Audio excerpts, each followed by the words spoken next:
down speeds. Pardon my reach. How many more? We're set? Yeah. All right. Good on Thank Andy. you. Yeah. Ian Manuel interview, take one, marker. Ian, before we start, can you just please tell me your name and what you do for a living? My name is Ian Manuel. I'm a poet, activist, and I work for the New York Mayor's Office in the criminal justice field. Great, thank you. Now, where would you like to start your story? In Tampa. In the beginning, I grew up in a place called Central Park Village, and but I like to start where, with the worst thing I ever did in my life, the night that I shot Debbie Bakery as a 13-year-old child.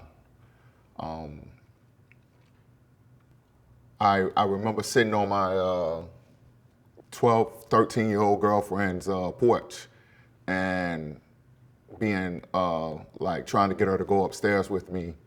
And she just kept refusing, saying it was too soon. Last time we went upstairs, I told my mom.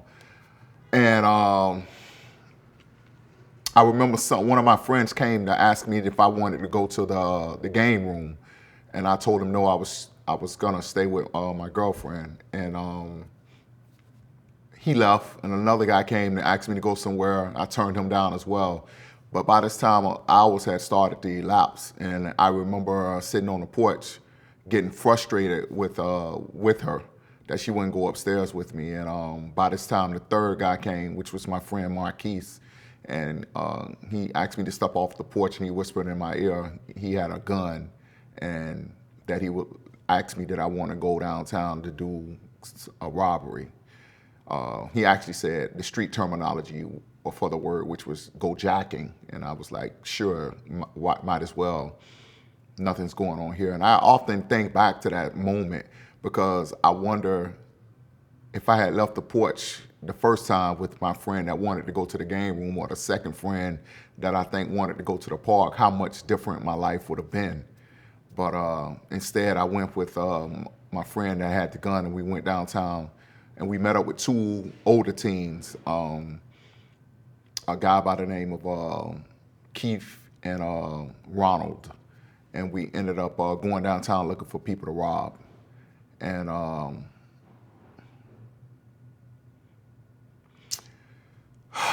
they gave me the gun, and we began to search downtown for people to actually rob. But it was in such wide open spaces that I kept saying, no, not this one, not that one, until they became frustrated with me after a couple hours.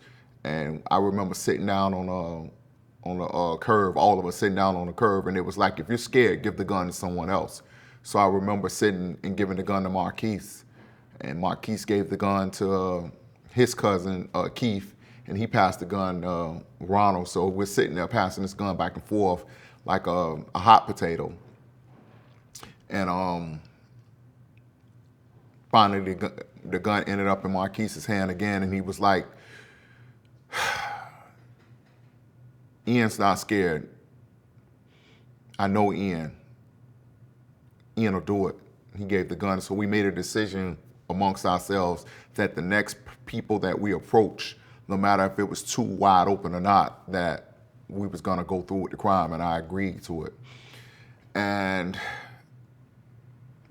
as I'm telling you the story, I'm visualizing this this parking lot that we were in, and every time I remember this story and just think about how much different my life would have been if I just didn't go through with this crime, it kind of bothers me. But I remember the oldest guy, Ronald, approaching the couple. It was a white couple. Sitting in front of a car, red car if I remember correctly, saying, do you have change for a 20? And I thought I heard the couple say, yes, we do. I pulled out the gun, the lady screamed, I immediately fired. And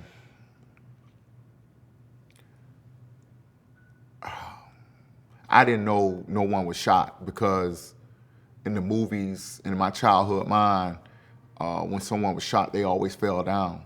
no one fell down. Debbie actually, later found out her name was Debbie. She took off in the street running. I shot at the guy, told him to get on the ground. He didn't get on the ground. I shot again, missed both times, thank God. Debbie was turning the corner. I shot again at her, and I turned and ran. And the guys were searching the man for money. And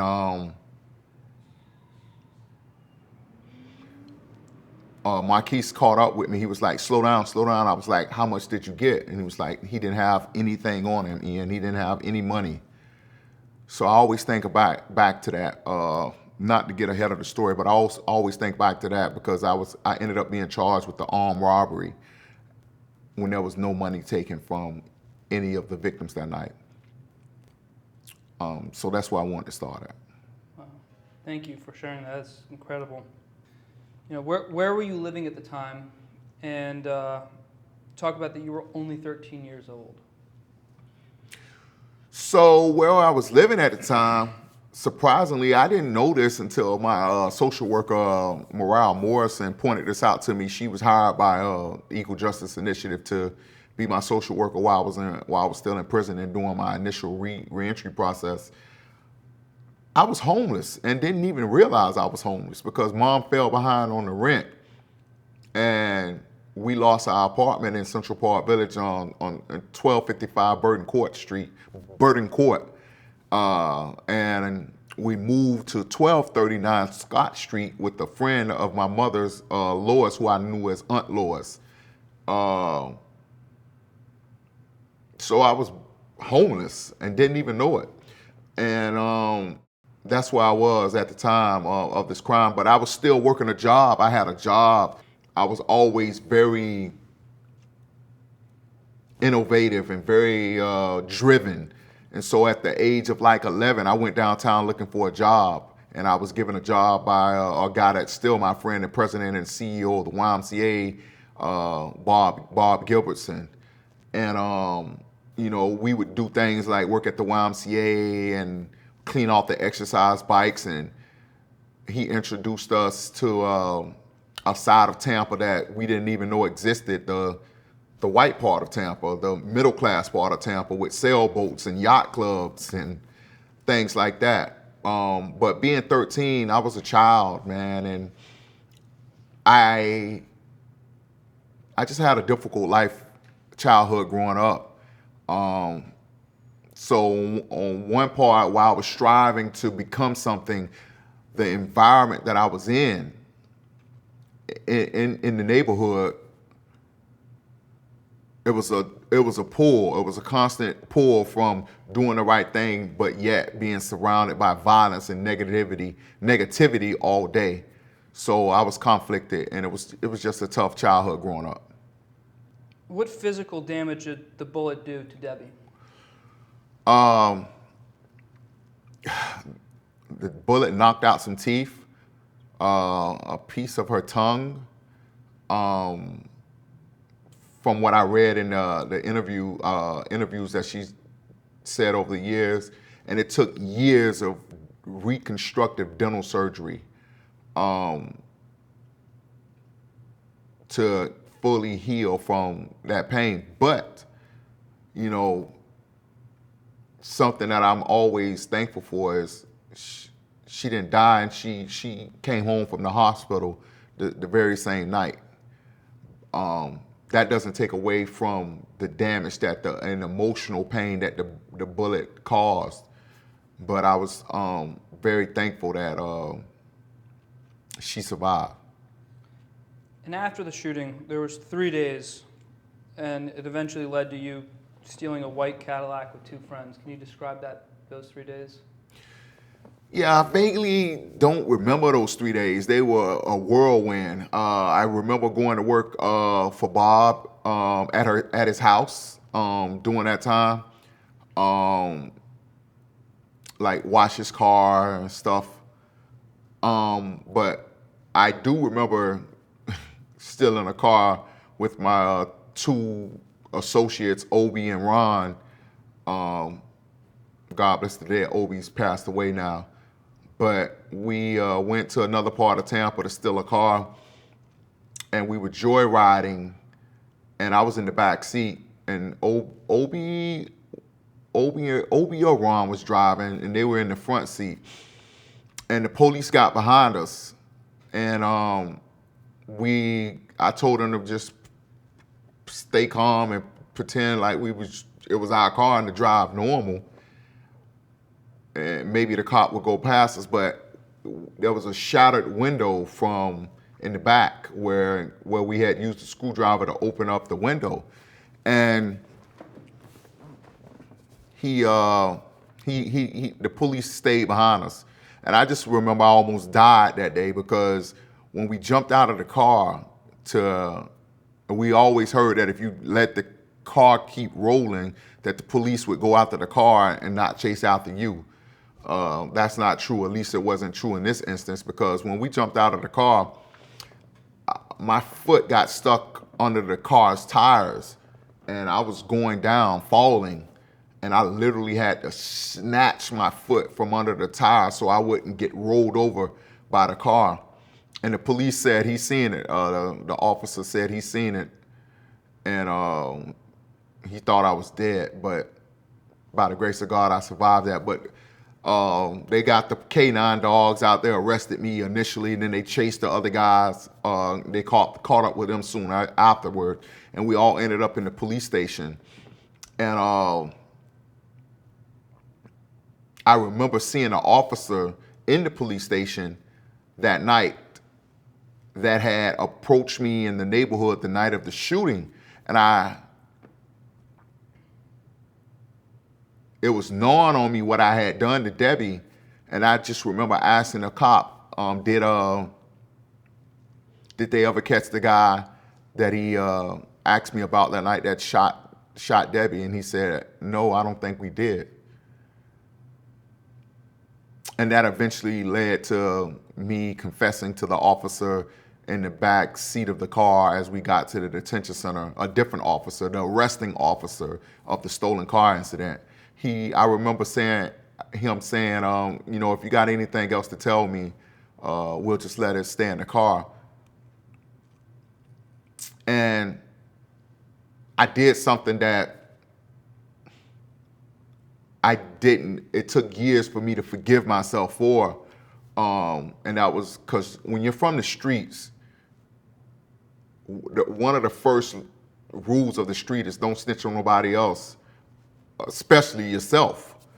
And I told on myself the night of the crime, telling them about the night of the crime. And then the police officer told me he was going to let it stay in the car. But as soon as I made my confession, he went into the detention center, picked up the phone, called a detective, got back in the car, and turned around. I'm like, where are we going? And it's like, we're going back to the police station. The detective wants to talk to you. And I don't know if anyone's ever been arrested, understands, that hasn't been arrested, understands the police process is a long one. I had been in the police station for 5 hours already. Got arrested around 6 o'clock. It's 11 o'clock at night. All I want to do is go into the detention center and go to sleep. And I'm hungry, I'm sleepy, I'm a child, and I just want to go to sleep. And the detective, the officer did something that he wasn't supposed to do. And he stopped at a chicken place. It's probably why I hate chicken to this day. He stopped at Popeyes and got us something to eat. And took me to the police station to finish confessing to the detective. And that's when I told the detective what I did that night. And they took me back to the detention center. It was about 1 or 2 o'clock in the morning. But the reason I said the police wasn't supposed to do what he did, because he was actually coercing me into a confession by buying me food. And later on, my attorney would try to suppress that evidence, and the officer would say he was just doing a good deed. He was buying himself food, but he didn't want to eat in front of a kid, so he was doing me a favor by feeding me.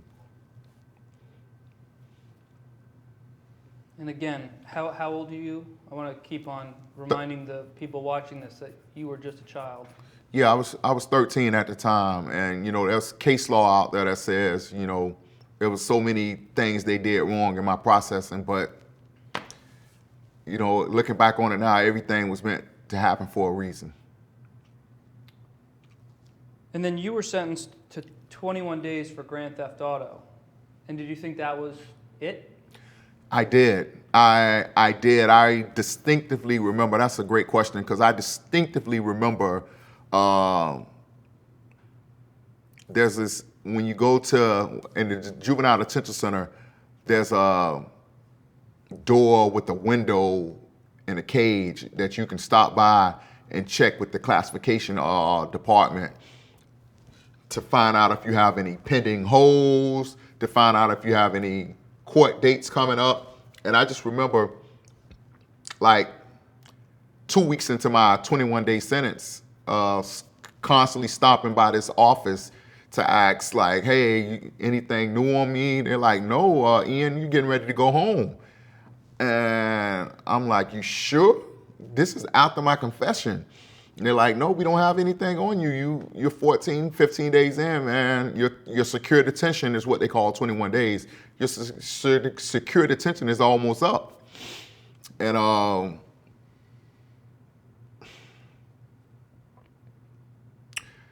I was arrested July 30th, and then on August 17th, when my 21 days was almost over with, I remember getting called out of the dormitory to come talk to a staff supervisor who we call DJ Blind.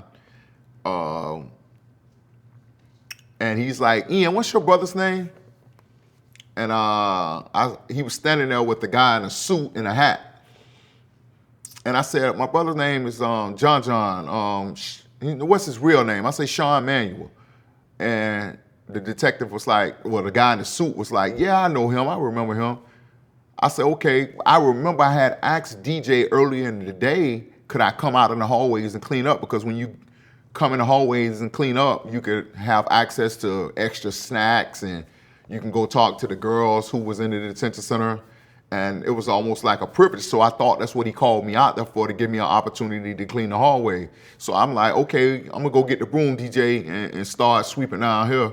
He was like, no, you're not. I'm like, what you mean, no, I'm not? What you called me out here for? He said, man, you going to jail. Like, I'm already in the detention center, so what he's saying isn't computing in my brain.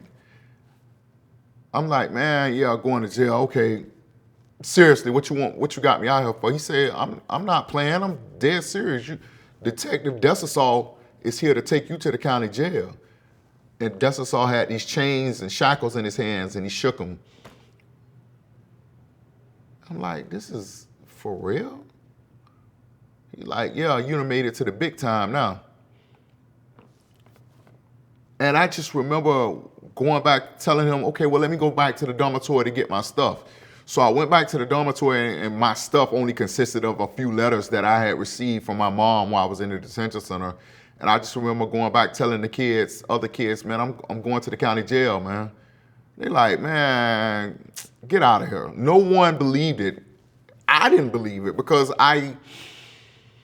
when you're 13, you think you know everything, and you don't. And I thought that you had to be 14 years old to be waived over to the adult court, which you do. But I didn't know that Florida had a law that says a child of any age that's indicted for a life or death felony shall be treated in every respect as if he were an adult. So what that means is a child, I could have been 6, 7, and this law is still on the books, and we're fighting to get it overturned, because a child 6, 7, 8, there's no age limit in the state of Florida to a child being tried as an adult. if they have been charged with in grand jury indicted for an adult for the crime of like attempted murder or robbery or anything of that nature, a life or death felony, they can try you as an adult. And I didn't know that at the time. And so Detective Dessasaw chained me up, put me in his detective car and was driving me to the Hillsborough County Jail in downtown Tampa, which is right across the street from Central Park Village where I grew up. And I remember him asking me what was my birthday. And I clearly told this man 3/2/9/77. And the reason I bring that up is because he only got the 3 and the 2. And for 26 years in the Department of Corrections, that was my birthday. Erroneously, 3/2/77. All right, so now you're in jail. It's the day of your court, and your public defender tells you something about changing your plea. Yeah, I had been in jail. I had been in the county jail. I distinctly remember this. It was I went to jail August 17th, and around the end of January of 1991, my paid attorney that the state was paying for, I have to put this in there because to this day, I don't remember why the public defender's office said they had a conflict with handling my case. And so what that meant was that a private attorney had to take my case, but the state of Florida was paying for it. So essentially it was still a public defender, but he was a private attorney being paid by the state. And he told me, Ian, I want you to plead guilty. Throw yourself at the mercy of the court. And this was after we lost our motion to suppress my confession hearing, despite the fact that the officers had coerced me into, by giving me food, and there's tons of case law that says you can't do this to a child. They asked me, my attorney asked me to plead guilty, and I was like, I don't want to plead guilty. I don't want to go to prison at all. Can you try to get me like life probation? Not even knowing what I was asking for. But I just know I didn't want to go to prison, period. I had heard so many stories about prison. And he was like, Ian, if you go to trial, you're going to make the judge mad and you're going to get a life sentence. And I'm like, well, he said, but if you plead guilty, I can get you 15 years. Now, I don't know about, you, but telling a 13-year-old child who hasn't even been alive 15 years yet that he's going to get 15 years in prison, that in and of itself sounds like a life sentence. So I didn't see the difference between a life sentence and 15 years. I was like, man, just try to get me life probation. He wasn't satisfied with my response, so he went into the audience on his crutches because he had just torn his Achilles, and he was on crutches, and he hopped over to my mom and talked to my mom for about 5-10 minutes.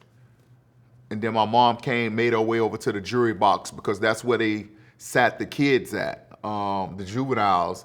They separated us and put us in the jury box. And my mom hobbled over to the side of the jury box. Walked over to the side of the jury box and was like, Ian, baby, do what your lawyer say. Please plead guilty.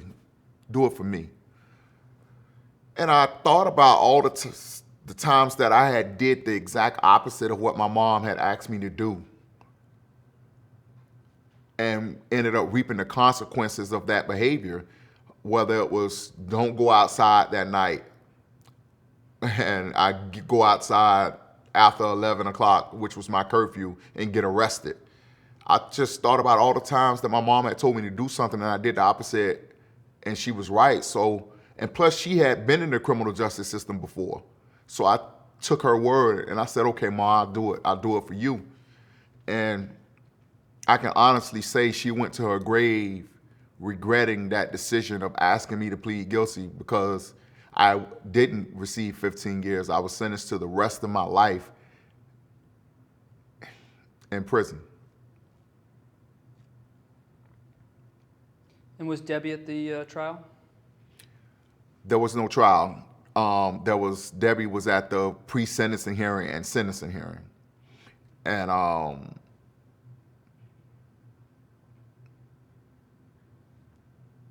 she sat with my mother at times.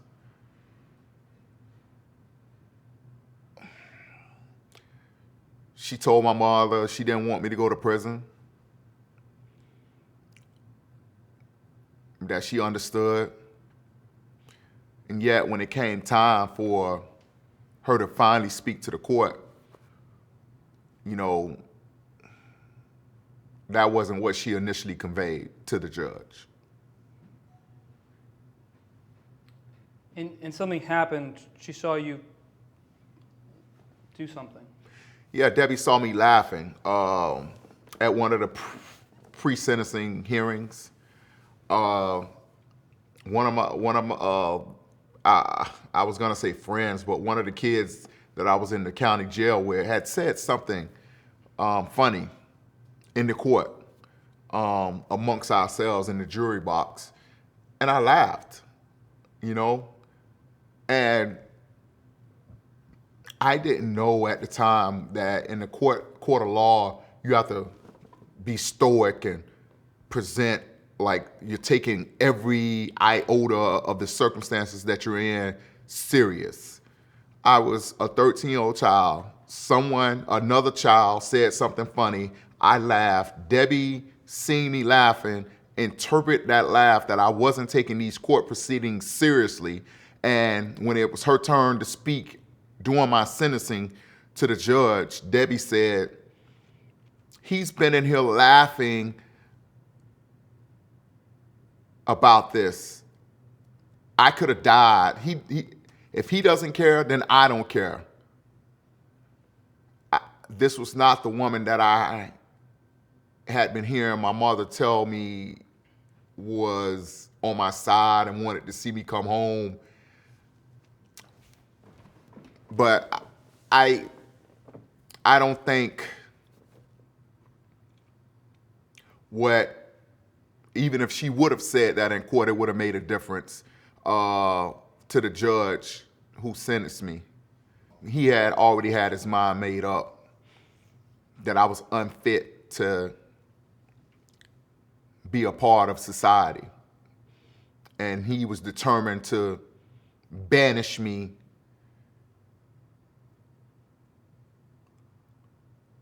and obliterate me from existence in the free world. And what was your sentence? The judge looked at me and he said, "Mr. Manuel, that was a statement made about giving you a second chance. However, judging from your past, you've had too many chances already. And I sentence you for the crime of attempted murder to life.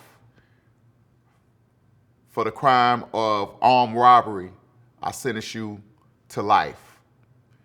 For the crime of attempted armed robbery, I sentence you to 15 years. And those sentences are to run concurrent. And for the other crime of attempted murder for shooting at the guy, I sentence you to life probation." So I ended up with the life probation that I wanted, but it also came with the rest of my life in prison. And he said that the life probation was being imposed in case the Department of Corrections should, for whatever reason, ever release you. What was going on through your head when you heard that? I didn't comprehend that. I didn't comprehend, again, 15 years, life sentence, all meant the same to my mind. Life probation, I'm like, how can I get out of prison to do the life probation if you just gave me a life sentence, but, oh, maybe the life sentence is only 25 years. Maybe it's only 20 years. I didn't know. I didn't know to understand the legal consequences of that sentence. I didn't know that life in prison meant until I expired, until I took my last breath in prison. I went back to the holding cell where my childhood friend / cousin, Sam, who was Laura's son that we were staying with at 1239 Scott Street, and he was in the holding cell for pending a trespassing charge, and he asked me what did they do, and I told him, I said, man, they gave me 40 years. I'll never forget I told him they gave me 40 years. That's what I thought I had. I thought each life sentence meant 20 years, 20 years. And I just remember him busting out in tears, but they were angry tears. He just started crying and was like, man, I promise you, man, when I get out, man, they're going to pay for what they just did to you, man. And seeing him cry in front of me gave me the permission I needed to release some of the emotions I felt, because I remember my mother hugging me in the courtroom, not knowing that was going to be the last time I ever touched her. And so I started to cry, thinking about what had just happened. And we just both kind of cried and kind of like hugged each other in the holding cell. That was April 11th, 1991. I want to jump back in time now. Can you tell me about your mother being sent to prison? Yeah, I can, even though I don't remember much about it because I wasn't born. I can only tell you the stories that I heard. And the stories that I heard was, we were staying in a part of Tampa called Roberts Park at the time. And there was no gate that separate the yards in the neighborhood, in the projects. And apparently my brother used to always play, and my brother, who's like 9 or 10 years older than me, Sean, he would play in the neighbor's yard, and she had warned him and my mother to keep Sean out of her yard. And Sean went in her yard one day, and apparently she hit my brother. And my brother ran in the house and told my mother. And my mother was irate that someone besides her would put their hands on her son. And my mom acted out of anger and shot the lady. I don't know what part of the body she shot the lady in, but I do remember this fact from that crime. It was a .32, and what's crazy about that is it's the exact type of gun that I used as a 13-year-old child when I shot Debbie. And how long was she sentenced for? She only got 3 years. And do you find it odd that you used the same gun, similar crime, she only got 3 years, you got life in prison without parole? Yeah, it was definitely odd. It was definitely striking. I don't know what went into that thinking, except, and when I say this, when I say what I'm about to say, I don't want this to be mischaracterized. I'm just saying, I've always thought about the case of Emmett Till. And I just recently seen the movie, so it's kind of stuck with me that a 13, 14-year-old child was allegedly caught for whistling at a white woman, and here I was, I don't know, so many years later, guilty of shooting a white woman. So since they couldn't lynch me like they did Emmett Till, they did it legally with this corrupt judicial system that they have in the state of Florida. They lynched me in a different way. Wow. And who was Lyndon Johnson? Linda Johnson was my grandmother who loved me unconditionally and taught me what love was, and a very, very special woman in my life. What I find ironic about my grandmother is she couldn't read and write. And reading and writing is something I do as well as anything in the world. Like, it's my gift. And so I always found it ironic that my grandmother couldn't even sign her name on her checks, her retirement checks that she received from Morrison Cafeteria or the government. She always, when we used to go to the bank to cash her checks at the first of the month, the teller would ask her, "Miss Johnson, just sign your name." And she was like, "I don't know how." And the teller would tell her, "Just sign an X and you'll be able to receive your money." And that always kind of stuck with me years later, that my grandmother couldn't even read and write, but she was able to support herself for several years in the kitchen in the cafeteria of Morrison. And did she take care of you while your mother was in prison? Not initially. Initially, I was bounced around from between my mother's friends. Like, my mother had a friend named Lynn Creel, and another friend that kept me, but my grandmother would not leave them alone about taking care of me. So finally, Lynn went to my mother in prison and said, "Ian's grandmother, Linda, won't leave me alone about this boy, and so I want to give her to him to raise while you're incarcerated." And my mom gave her a blessing. And then when your mom got released, she would often tell you that you weren't her baby. Yeah, she'd say harmful things. My mom would say harmful things throughout the years. Like, she'd talk about the color of my skin and how dark I was, and how she found me on the doorstep, or they must be switched babies in the hospital, and all type of hurtful things that I didn't know was hurtful at the time. But I think I was dealing with a very conflicted individual who had her own issues and didn't quite know how to love. Because she also said some good things that I can think back on in my life that I would recall growing up in solitary. Not to get ahead of the story, but she said something that stuck with me for years, and that was, "Ian, you're brilliant. No matter what, don't never let anyone take your mind." And that resonated with me growing up in prison, and specifically in solitary, because when she made that statement, I was just a little black kid growing up in the ghetto. I wasn't in prison, so why would she kind of hammer it in my head to not let anyone take my mind? And I depended on that in solitary because it was like my last line of defense against the insanity that surrounded me. Can you tell me about Sean, also known as John John?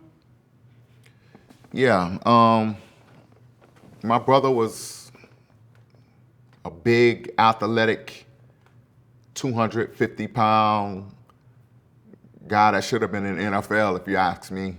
He was very, very fast, particularly for a guy his size, like 6'3", 6'4", 250.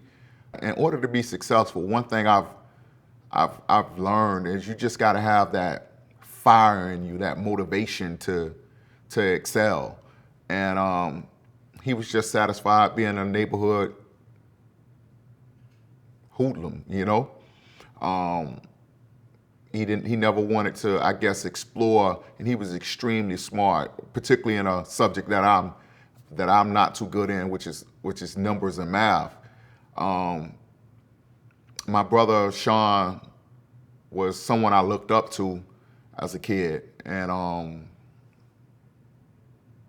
also the guy that, violated my trust ultimately. And why do they call him John John, and why do they call you Jim Jim? Great question. You might not believe this, but I remember my mom telling me she named him John John after President Kennedy's son. And I think my dad real name is Jimmy, and so it was just like a play off my dad's name why my name was Jim Jim. So it just went together. Can you tell me about Jimmy Reese?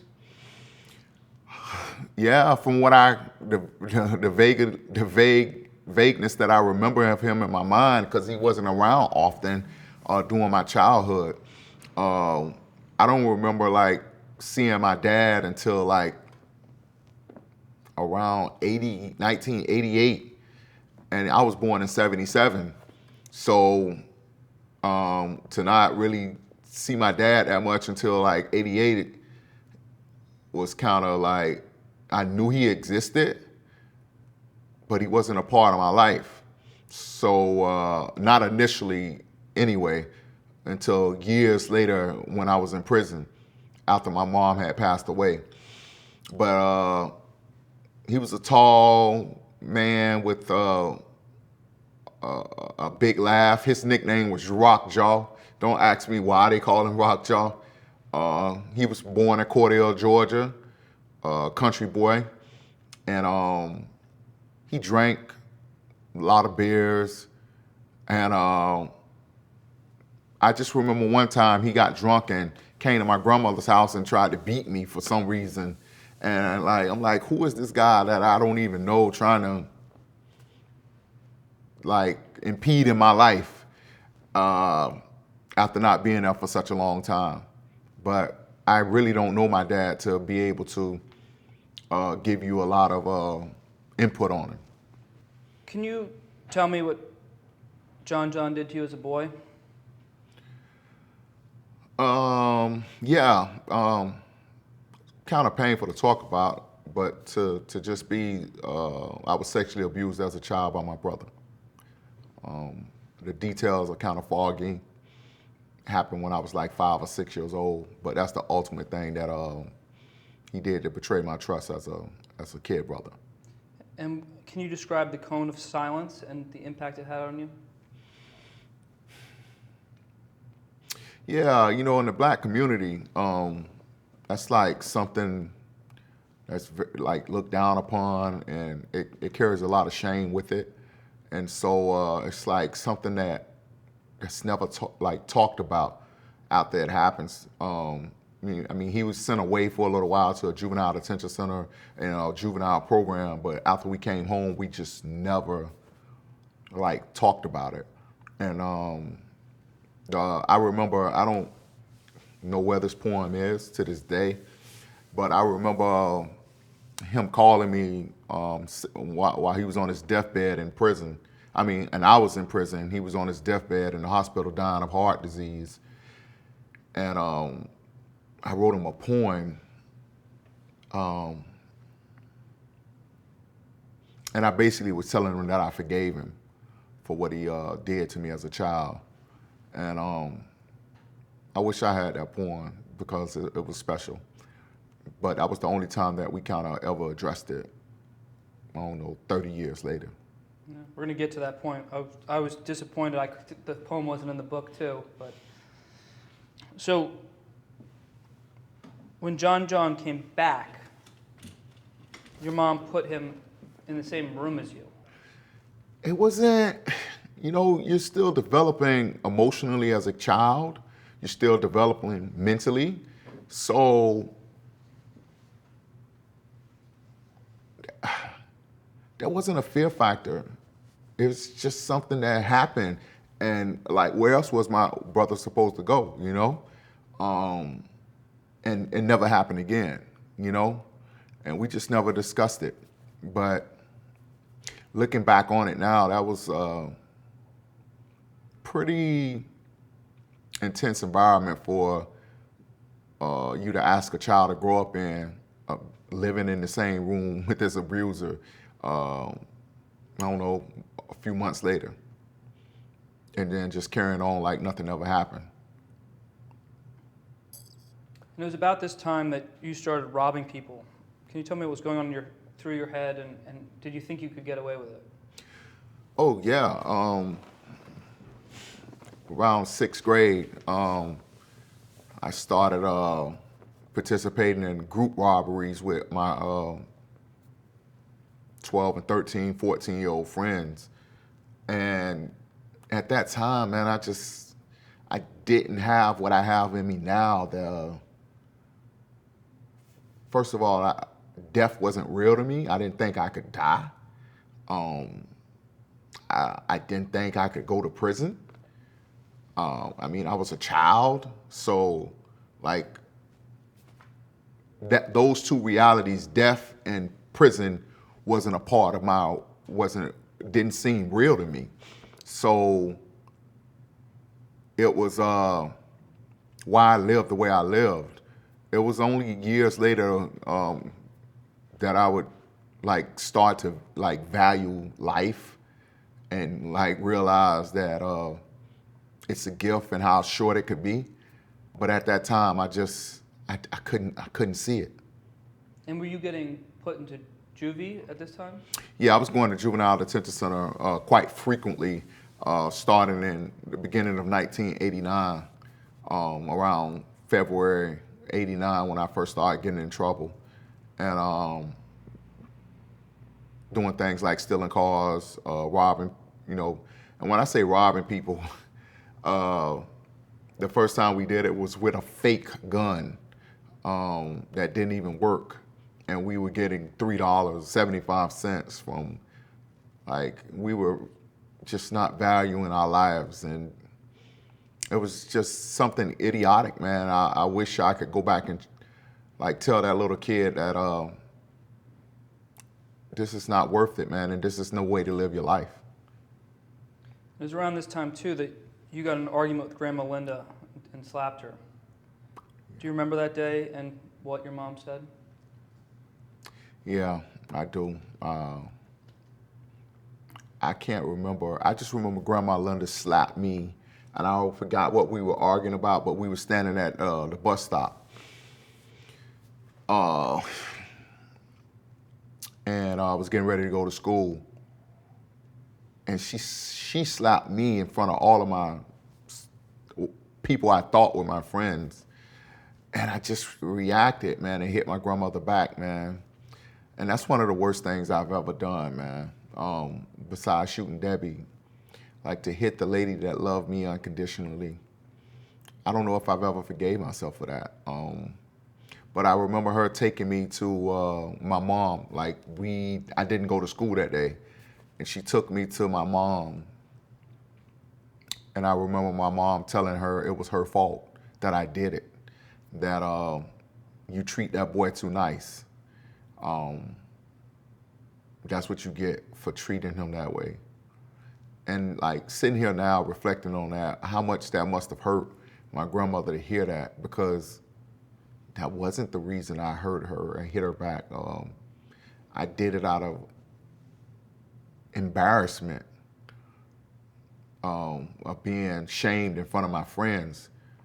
But there's no excuse for what I did. I mean, it was my grandmother, 70-year-old woman, slapping I think I was in the 3rd grade at the time, so maybe a 9, 10-year-old child. It pains me to even remember that moment. And around 11, your grandma developed dementia. Can you describe that period of time and watching her fade? Yeah, she,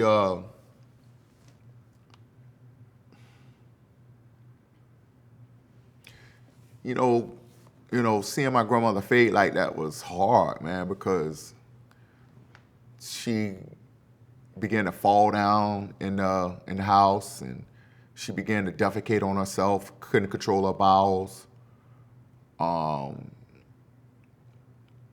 And it was hard seeing my grandmother like that, because this was a lady that had nurtured me since I was a child and was my superhero, so to speak. She had watched over me. This is the lady that the other children envied me for, because when I used to get off the bus as a child, she used to be standing there waiting with Burger King Happy Meals and Burger King, those 3 little sandwiches they used to sell, sliders back in the days. No parents or nothing else was there for the other kids when you got off the bus. And here was my grandmother that just went out of her way to make me feel so special. And yeah, here she was. I couldn't do nothing to help. I couldn't do nothing to help her.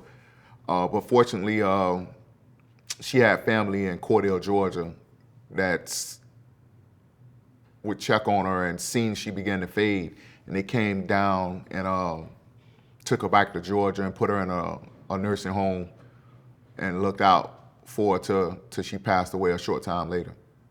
But that same year, you found out something about your mother's own health. Yeah, my mother contracted HIV and from a bisexual man, a guy by the name of Herbert. And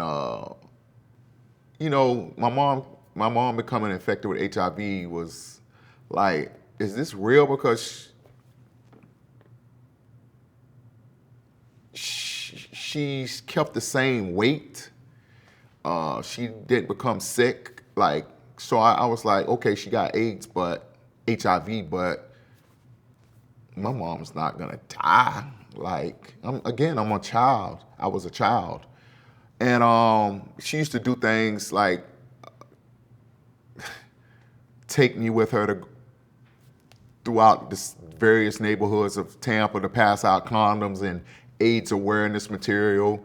She'd do things like when the AIDS quilt, they had this, I think it's still around to this day, there was this AIDS quilt that traveled the country, and she'd take me with her to sign our names on it.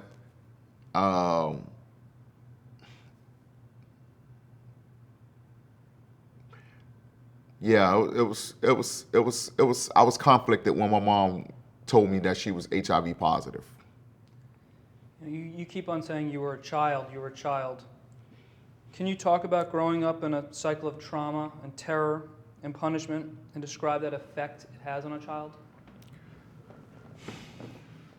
That's a deep question, because if one thing it taught me, and it came in to play in prison, it taught me how to push things down and not feel them as much.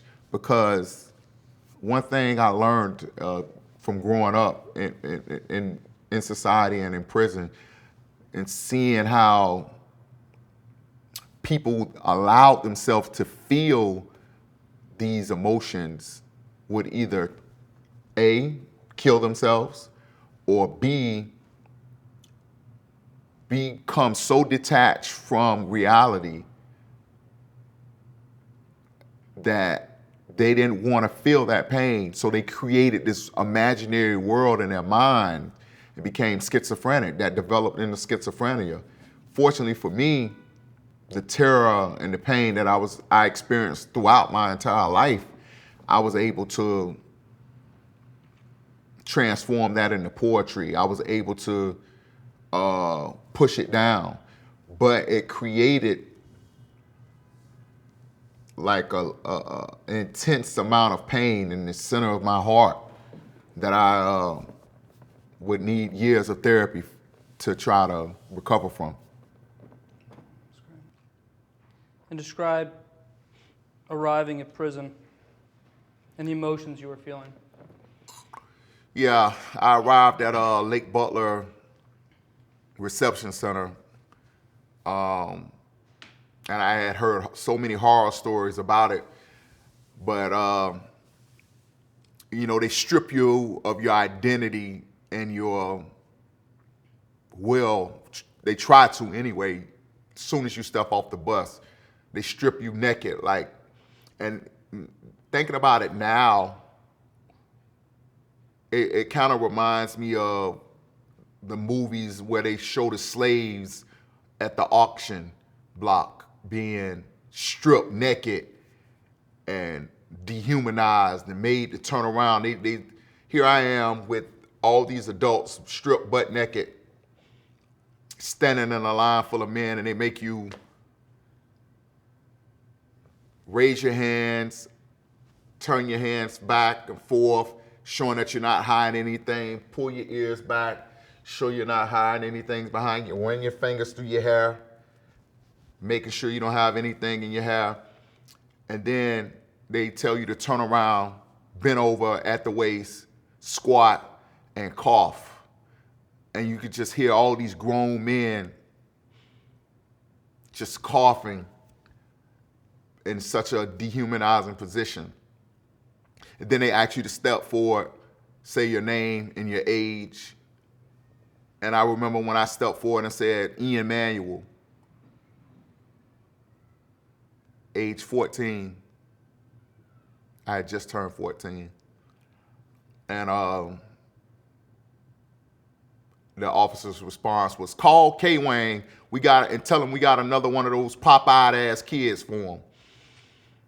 And they sent me to confinement on my very first day because of my age at the reception center.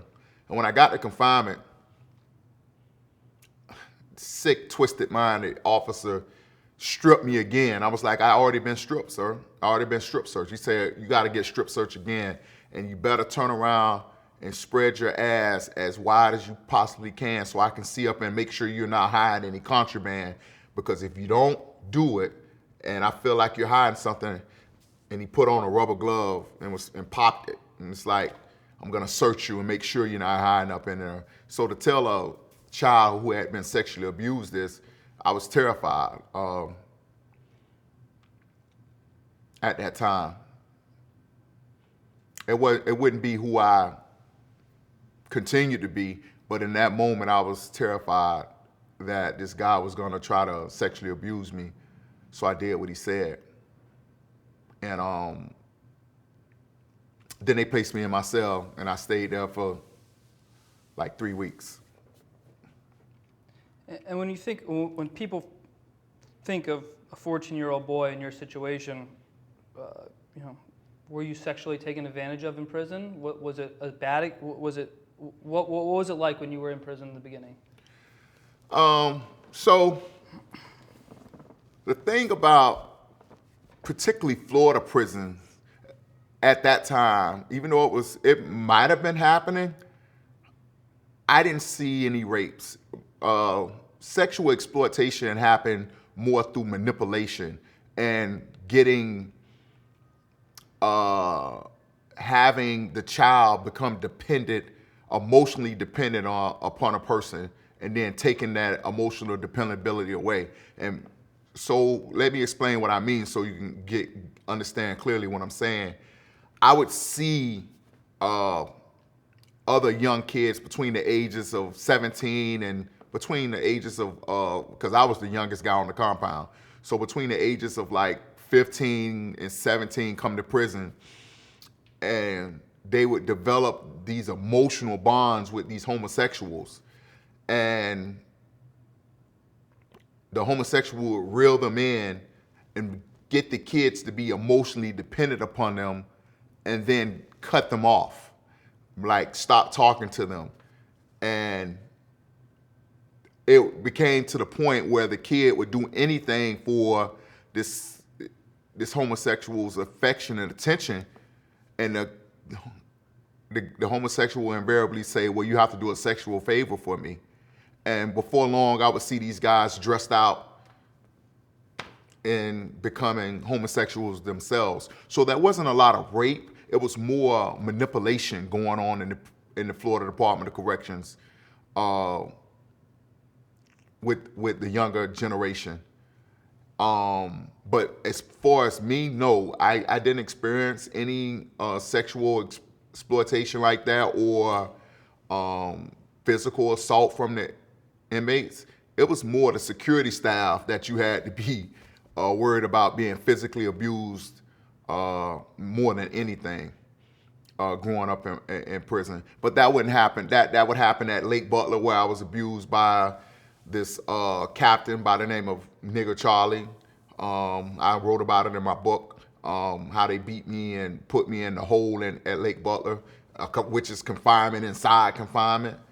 And then years later, where they would gas me with this high-powered military-style mace and strip me and beat me with their fists and stuff. But there wasn't a lot of.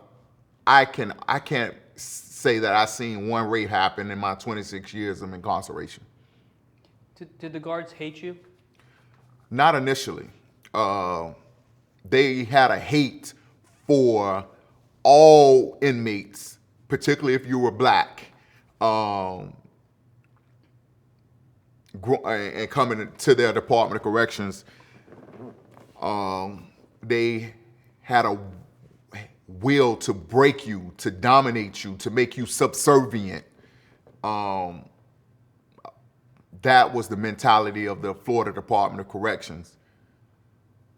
And, I was a child, and so I had to grow up in there and learn how to maneuver and what I could get away with, what I couldn't get away with, and also how to respond to the brutality of the Department of Corrections. And one thing I learned is when they were abusing you, like the sadists that they are, that if you were to cower and scream and beg for mercy and please don't do this and leave me alone and don't hurt me, that it only intensified their willingness to abuse you. When you would psychologically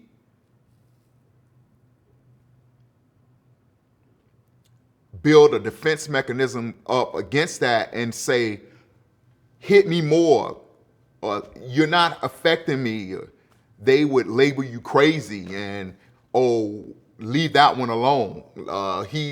The gas doesn't affect him, and it's a crazy mind game in there, man. But it did hurt. You just couldn't show it. You just couldn't show it. If you showed any iota that it hurted you, that it hurt what they were doing to you, it only intensified. If you pretended like it didn't hurt, the opposite effect they give you privileges. It's a crazy world inside of a world that's difficult to explain. Because of your age, you were placed in solitary. Can you explain that? Initially, I was placed in solitary because of my age, because at Lake Butler, the way the rule was designed was you had to be like 18 years old to be in open population. But that was only for 3 weeks. Once I was transferred to my permanent institution, which was Appalachian Correctional Institution, in the northern part of Florida, I was placed in the general prison population with all the adults and given all the responsibilities of an adult, except I couldn't buy a pack of cigarettes. I wasn't old enough by law to buy a pack of cigarettes, and I didn't smoke. I don't smoke to this day. But in prison, cigarettes act as commerce. It's the highest commerce that you can have. So I always found it ironic that I was old enough to be sentenced to the rest of my life in prison, to be placed in a prison with all adults, and yet the law said I wasn't old enough to buy a pack of cigarettes. I always found that ironic. And what was the food like? I laughed at first when you asked me that question, but now when I think back, the food was actually better at the beginning of my prison experience, incarceration, than it was in the latter years. I thought the food was horrible when I first went to prison in the early 90s, 90, 91, 92. But compared to how horrible and lack of nutrition the food became years later, when it was literally like they were feeding us dog food, the food was pretty good when I first entered prison. I thought it was horrible because it wasn't what I was used to eating. But I actually got to say at the beginning it was more healthy than in the latter years, in the 2000s, when budget cuts and things of that nature just caused the food to just deteriorate to the point where it wasn't even worth eating.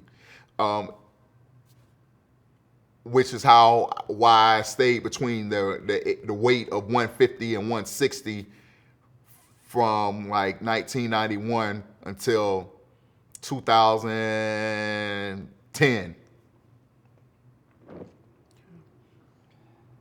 And at the beginning of your sentence, you still had some hope that there was going to be a motion to mitigate your sentence. Can you describe that? And then did it finally sink in when they said they would not, that your motion was denied? So, great question. I did have hope that my sentence would be overturned because this fake attorney, Brian Gonzalez, who was the private attorney that the state hired for me, he told me that, we're gonna appeal this. And I thought by appeal, the motion to mitigate sentence was the appeal he was talking about. And he filed a motion to mitigate sentence. The judge, Manuel Menendez, denied it. And that was it. But a motion to mitigate sentence is like the bare bones thing you can do as an appeal process. After that, there should have been an initial appeal to the district, second district court of appeals, and there wasn't. It was like, oh, okay, I did all I can do by filing this motion to mitigate sentence, and that's it. And then he sent me all of my paperwork saying, hey, Ian, I've done all I can do for you. But the silver lining, when he sent all of my paperwork to me, that's where I found Debbie's phone number and address. Was there ever any Christmas spirit in jail? Yeah, initially they used to give everybody in prison $5 for Christmas. It's called the Christmas Five back then, and all year long, people would look forward to this Christmas Five. And then later years in solitary confinement at Florida State Prison, they would pass out Christmas cookies and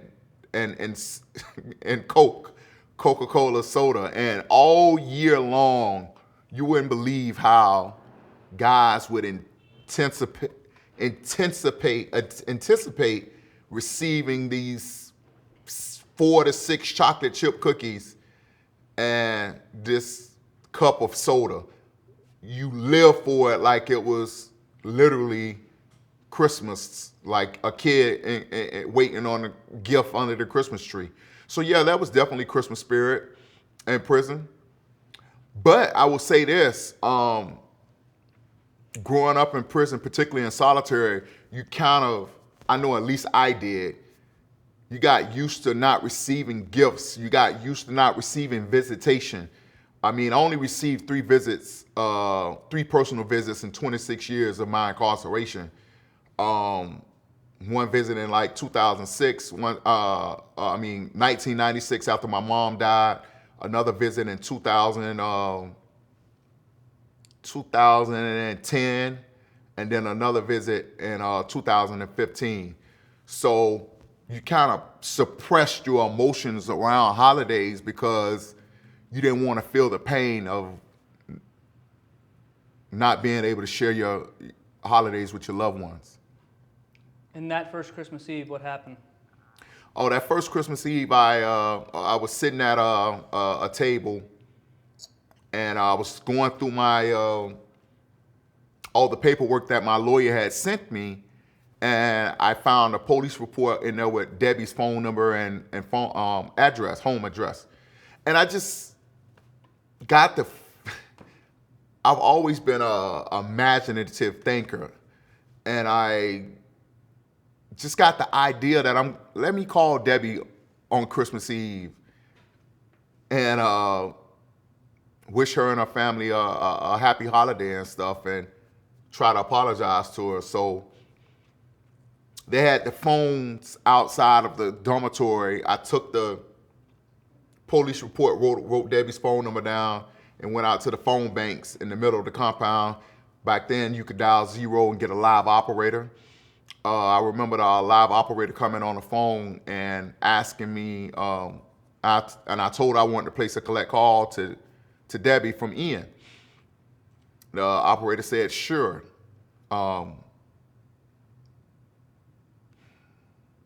And she placed the call through, and you could hear the person pick up on the other line, and the operator said, you have a collect call from Ian for Debbie. Do you accept? And Debbie said, can you ask him his last name? I wasn't expecting that question. So the operator asked me, sir, can you provide your last name for the caller? And I just remember nervously saying, yes, Manuel, Ian Manuel. And Debbie said just as nervously, yes, I accept. And the call went through. Now, what do you say? I've overcome the hardest part, which is getting in contact with this woman and having her accept this collect call. What do you say to the person that you shot a year ago? I just remember saying, Debbie, I called to wish you and your family a Merry Christmas and to apologize for shooting you in the face. And she said, she asked me a question that no 14-year-old should ever have to answer. She said, Ian, why did you shoot me? And I remember telling her it was a mistake. It all happened so fast. And then we talked, and I don't remember much about the rest of the call, except I asked her, could I call back? And she said yes. And then I don't remember much about the second call, except at the end I asked her, could I write her? And she said yes. And then that's how our correspondence started, and we began communicating with each other. And then in August of '92, you did a TV interview called Kids That Kill. And Debbie watched this program. She wrote you after. What did you say in that interview, and what did she write? Oh, great question. I said in that interview that Debbie kept going for the gun. And Debbie was furious. I guess in my childhood mind, looking back at that statement, Debbie jumping off the car screaming was me saying Debbie went for the gun. But in reality, she never went for the gun. She was responding to the threat of a gun being in her face. But she wrote me and was like, Ian, why are you on national television saying I went for the gun? That isn't what happened. You know that isn't what happened. And she scolded me like I was her child. But it was the first letter I got from her. And I wrote her back. I don't remember what I said. But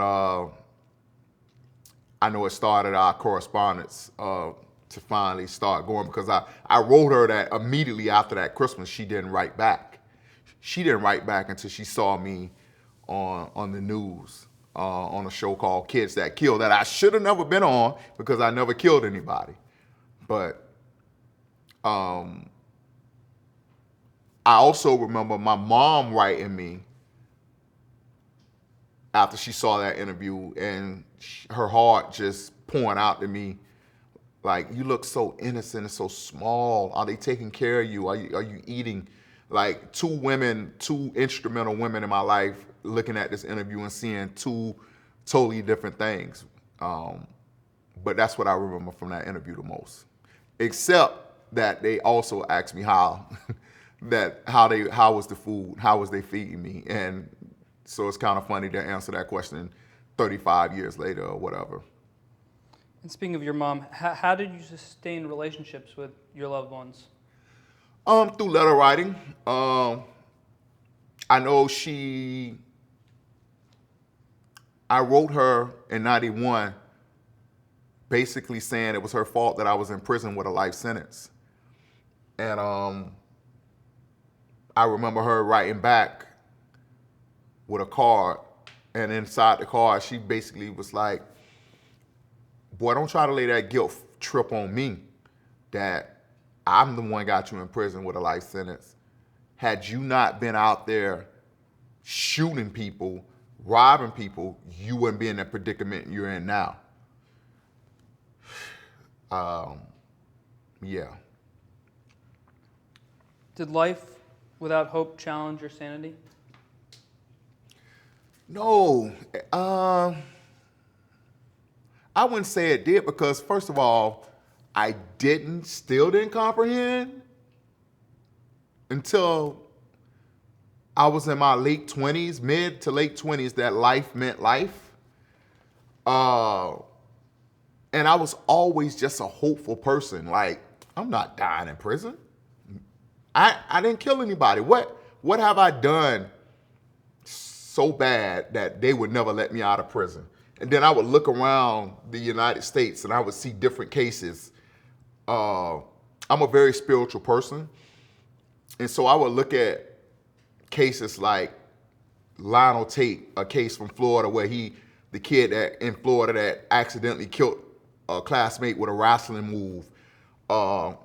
He ended up with a life sentence, and then different organizations, Jesse Jackson, Al Sharpton, and all, they raised holy hell about his circumstances, and he got out of prison. I ended up meeting him in prison after he came back for another crime, or the Casey Anthony case, or kids and other. And I was like, they're getting out. I didn't do anything. I haven't killed anybody. I know I'm gonna go home. I just was hopeful. And so I wouldn't say that being hopeless challenged my sanity, because I never lost hope. I always believed that I was coming home. But you wrote Sharpton and you wrote Jesse and never got a response. Yes, I didn't. I never got a response. So that hurt, not hearing from those people, not hearing back from Jesse and Al Sharpton, but it didn't dampen my hope that some way, someday, somehow, Ian Manuel would be released from prison. I just didn't know how. That's amazing. And what did the psychiatrist diagnose you with? Everything under the sun. In prison, they have to justify being there. And if you receiving disciplinary reports, I've had every diagnosis from conduct disorder to bipolar to personality disorder. They not misdiagnose you would be the proper way of saying this. They misdiagnose you consistently in there, depending on what psychiatrist or psychologist you dealt with. I definitely had some issues, ADHD for one, trauma, PTSD was definitely a part of it. But I personally don't believe I'm bipolar. I'm definitely not schizophrenic. I've seen what schizophrenia looks like. I've seen a guy go from having a normal way of train of thought to checking out and being an astronaut, being a doctor. Like this one guy had 5 different personalities that he was. And I'm like, so I know what schizophrenia looks like, and that wasn't me. And I think, believe it or not, though they did it to hurt me, placing me in solitary confinement for such a long time, doing it when I was already a child before my mind fully developed, helped me cope, because I still had my imagination. Albert Einstein says imagination is more important than knowledge. And I was able to dive within the depths of my imagination to survive the intensity of solitary confinement. Great. But let's jump back, because last you said you were in general pop and you couldn't buy cigarettes. So explain that you were then put into solitary and how the corrupt system kept you into solitary. Okay, yeah, great question. So I would receive write-ups when I was in the adult population. I would receive write-ups for things like walking in the grass when I'm supposed to walk on the sidewalk, getting into fights, or the officers would yell at me, I'd yell back. They consider that disrespect, disorderly conduct. And if you receive enough write-ups, you go to confinement for 15 days, 30 days, and they put you back in general population. They have this thing where they label you a management problem if you receive excessive disciplinary reports. And the things I was doing in prison was typical teenage behavior, talking about, like kids talk back to their parents. The COs took the place of my parents. The correctional officers took the place of my parents. And so I would talk back to them, yell at them, they yell at me. I'd be in places I wasn't supposed to be. And I received these write-ups, and it became excessive DRs. And there was a colonel there looking out for me, Colonel Harrison, and he got promoted to assistant warden and transferred to another prison. And boy, they couldn't wait for that, because as soon as he left, they recommended me for long-term solitary confinement, which is in Florida, it's called close management. And the thing about long-term solitary confinement, the way it works, the way I try to explain it, it's like an out-of-control elevator. Imagine going in an elevator that has 3 floors to it. And in the elevator, in order to get from the first floor to the second floor, the first floor is the most restrictive. CM1 is the most restrictive form of solitary. Second floor is the second least form of solitary, and the third floor is the least restrictive.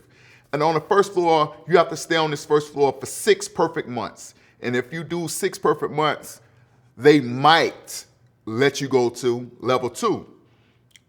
If you do another 6 perfect months, you might go to level 3. But if you get a write-up at any stage, like say if you're on level 1 and you get caught with a magazine that doesn't have your name on it, or you go to the shower and get caught talking, or your bed's not made perfect, or you're caught standing on a door looking at a female because you're not allowed to look out of your window. Any of those things can extend your stay in solitary confinement for an additional 6 months. And what's crazy is for the first few years, I tried my best to have a perfect 6 months, but I couldn't. And then when I did, I'd get 5 months and 29 days and receive a write-up on the last. That was an additional 6 months. And so I was caught on this out-of-control elevator, and those months turned to years, and those years turned to decades.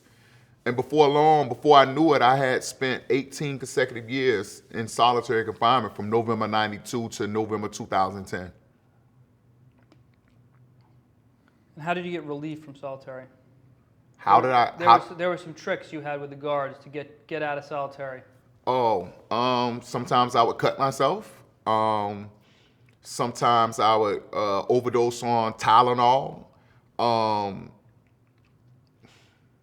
Just to get to the outside hospital, to be in a remote control bed, to see a television, to see a woman, to have communication with another human being in this hospital bed, losing pints of blood. But I was never suicidal. I was never seriously mentally ill. I would do that to be placed in a more lenient environment, but I would still be confined for a few months. And then I would be placed right back into the strict. I have a friend right now that's still in solitary confinement by the name of Darryl Streeter. He's been in solitary confinement. He broke my record. He's been in solitary confinement for 25 consecutive years. And he needs the most mental health treatment in the world, but he can't stop. He can't stop his behavior because he's been doing it so long, and they won't give him the mental health treatment that they need to actually cure. He's being punished for wanting to connect with other humans, man. It's a sad state. Hopefully though, he's like I think he's on CM2 now, and hopefully someone will see this interview and want to change the way the corrupt CM system works, because no one needs to be in solitary confinement for 25 consecutive years. On a lighter note, can you tell me about one of your heroes who was Tupac Shakur? Yeah. Tupac was somebody I wanted to embody when I was younger. I used to listen to Tupac rap and just really wanted to be Tupac at one time. And then someone sent me Tupac Shakur's book, The Rose That Grew from Concrete. And there was which was his poetry book, and I looked at the poems, and they were so regular, dare I say, to me. And I was like, I could do this. Now, granted, Tupac wrote those poems in that book when he was in high school. But in prison, Tupac was looked at as like a god. And so I took Tupac's poems and began rewriting his poetry and sharing them with my fellow prisoners. And they were so impressed. Prisoners are hard to impress. They're like Simon Cowell or Sandman on Apollo. But when I began to rewrite Tupac's poems and sharing them with the fellow prisoners, they really saw that I had a talent and a gift. So they started paying me with cookies and stamps to write their girlfriends and their wives' poetry. And anytime you can get a prisoner to pay you to do something,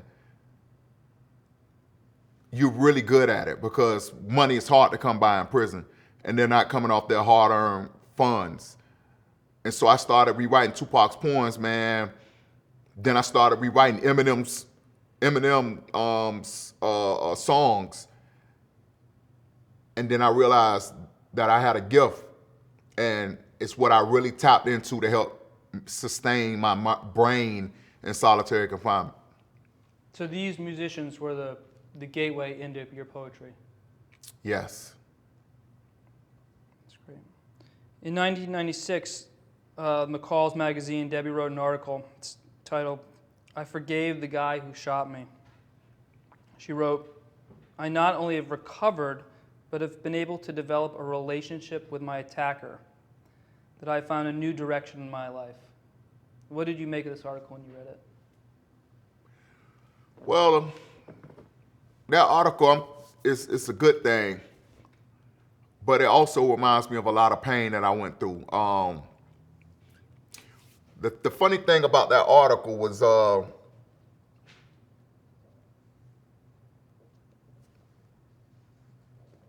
law clerk connected me to this journalist named Rule Tunley, who wrote that article. And me and Rule, I thought, became friends.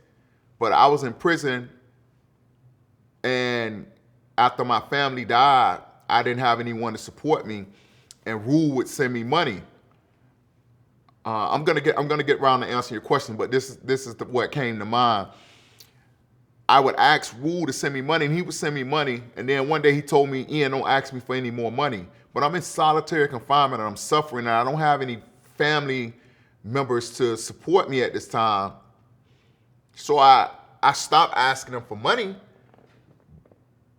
but I didn't want to. And finally, after a few months of not asking, I wrote him again and asked him, could he send me some money so I could buy some deodorant, or some soap, and some stamps, and some food to eat.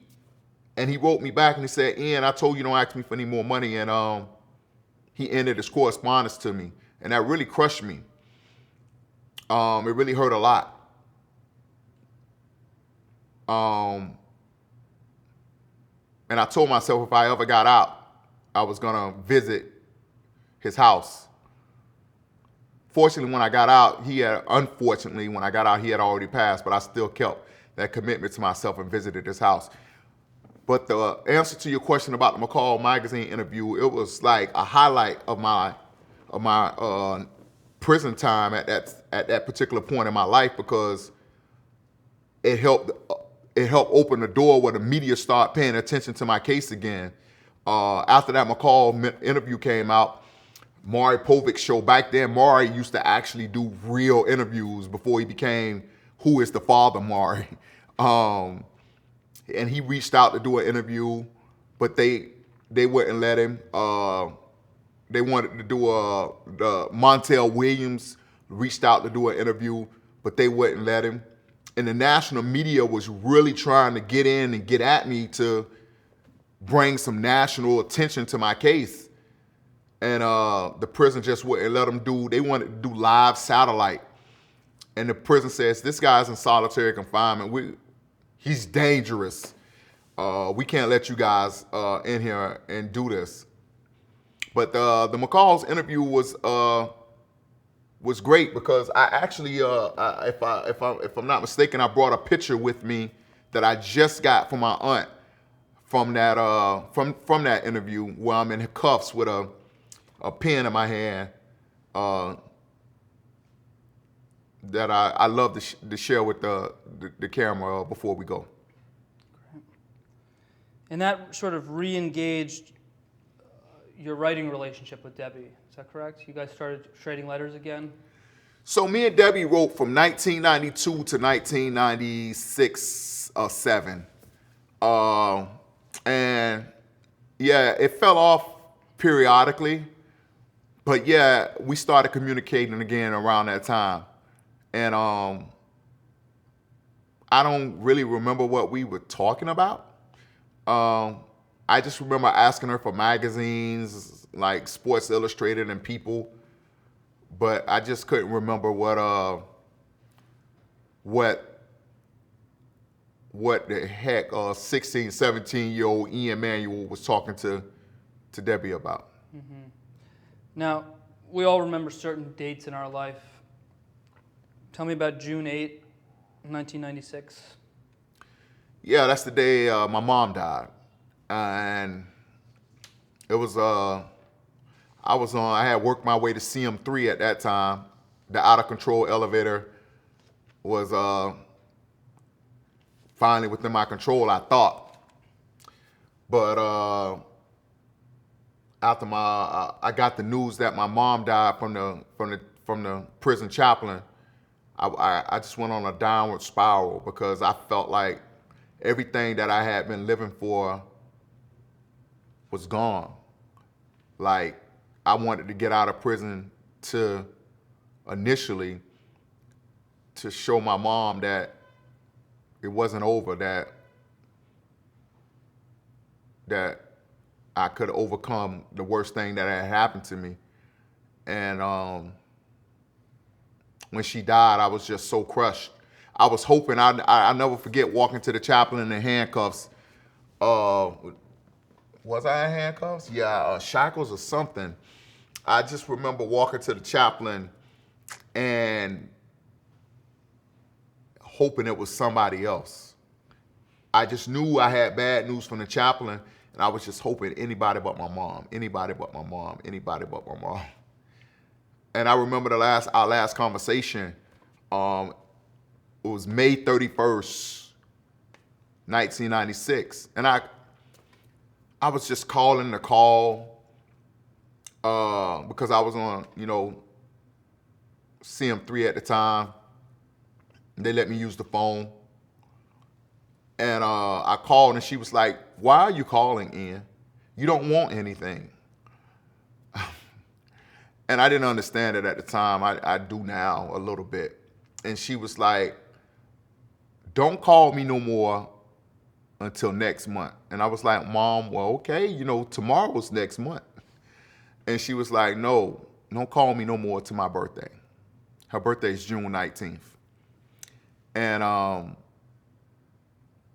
she never made it to June 19th. And it stuck with me the 2 times that I remember doing exactly what my mother told me to do. Plead guilty and don't call me no more to my birthday. I did those two things. And then they became the biggest regrets of my young life.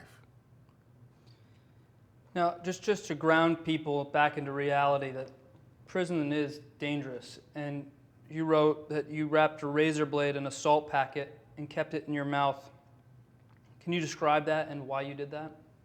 Wow. Yeah, I can. I hope I'm not giving away any secrets to the DOC staff right now. But I didn't do it for what you might have think I did it for. I didn't keep that razor in my mouth for protection from inmates.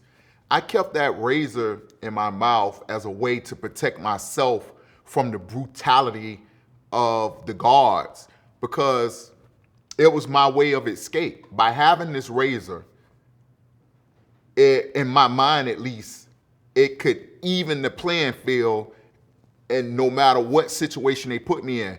And what I mean by that, I had a fear factor of being stripped naked and left in a cold cell. I had trauma from that, because it had happened to me so many times. And what the razor gave me power was to be able to cut myself,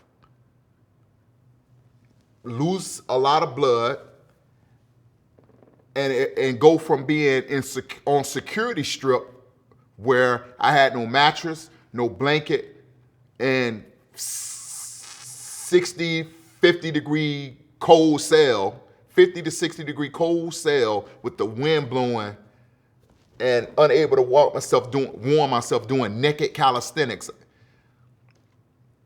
to stay warm, to being able to have that razor and cut myself and be placed in another cell with the mattress, with the blanket, with the suicide gown, just to be able to be warm, or to go to the hospital and get myself out of that situation. It was my way of protecting myself. And I can honestly say, I can't believe it was like that razor was an extension, another appendix of my body.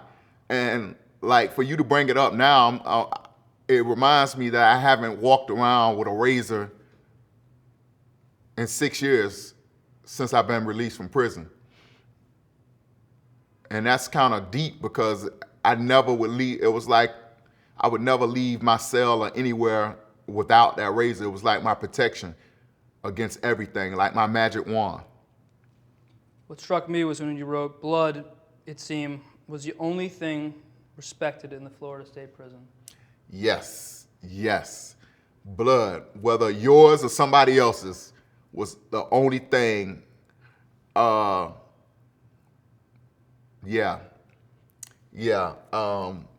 was the thing that the guards as well as the inmates respected. I remember one guy had a knife and all I had was a cup of blood, but I remembered the human reaction from guards when I was in a cell and I had a cup of blood. They were scared to death. Like, these were the officers that beat you and pummel you, but they seen a cup of blood and they didn't know if the inmate had AIDS or HIV, which I don't, thank God. You know, growing up in a cell, I never had an opportunity to contract none of that stuff, thank God. But just seeing a cup of blood would petrify the officers to the point it was like you had a gun. So in overpopulation, I remember that. And in one situation, a guy had a knife and all I had was a cup of blood. And he was more scared of me with the cup of blood than I was of him with the knife. And I just thought about that during this conversation. That's all. On a brighter note, let's talk about Harry Potter. You said you read Harry Potter and it allowed you to escape, and you talked about the final struggle between good and evil to determine the fate of the world. Yeah, Harry Potter, man. I was surprised I was able to get into those books because I'm not a big not a big fantasy guy for as fantasy type of writing. But, you know, growing up in solitary confinement, I read a variety of books. I just wrote a poem recently, and I was struck by the fact that I remembered learning about my sexual education came from the books like Jackie Collins' Chances, and Harold Robbins' Goodbye Janae. And so I learned a lot about life reading books in solitary confinement, the books I could get my hands on. But I was so engrossed with the Harry Potter novels because what I liked later on was the story about the author, how she was turned down so many times to be successful with this book, and no one would give her a chance.